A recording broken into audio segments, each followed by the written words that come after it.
Every night, that was my main focus. Please listen to this one request. Every single night. I put that out there in my prayer. Praying, but having faith. I knew that the prayer would be answered. I just knew it would. I put it out there to be heard. And it was answered this last Christmas.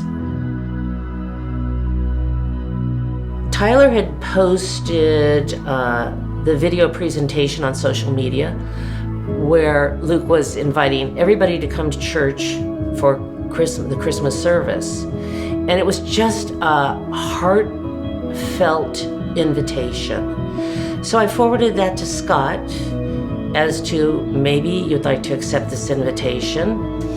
And he said he would come. And then the icing on the cake was the message in the Christmas service about the ultimate rescue, which was huge since he came from a career of 35 years in the fire department, and the last 20 years were in search and rescue. It was almost as though Luke had written that for Scott's first attendance at church. Scott was in New York when our country was attacked. He was there for 2 weeks, and it was there that he felt he lost his soul. And I told him as we were leaving church, because Luke had referenced it during the whole sermon, about your heart and your soul, that God loves you.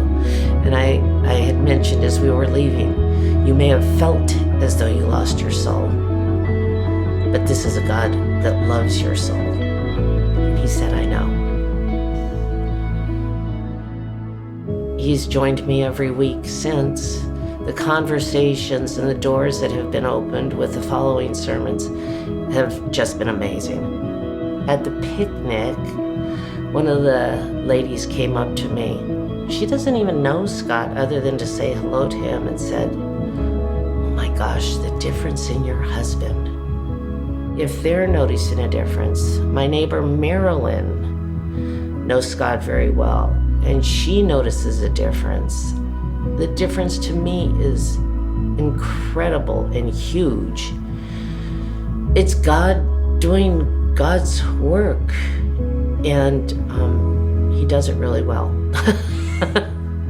I think it is the result of surrendering and waiting expectantly. I don't think him coming to church is a miracle. I think that is the epitome of the 5-3 life. Surrender and expect. And it was fulfilled. And just the fact that he's talking about baptism, I'm not pushing it, it's his personal journey. But I'm expecting God to move in fabulous ways. So we'll see. If your prayers aren't being answered, be faithful. Be faithful. Be faithful. He's listening. And the proof is sitting next to me in church every Sunday.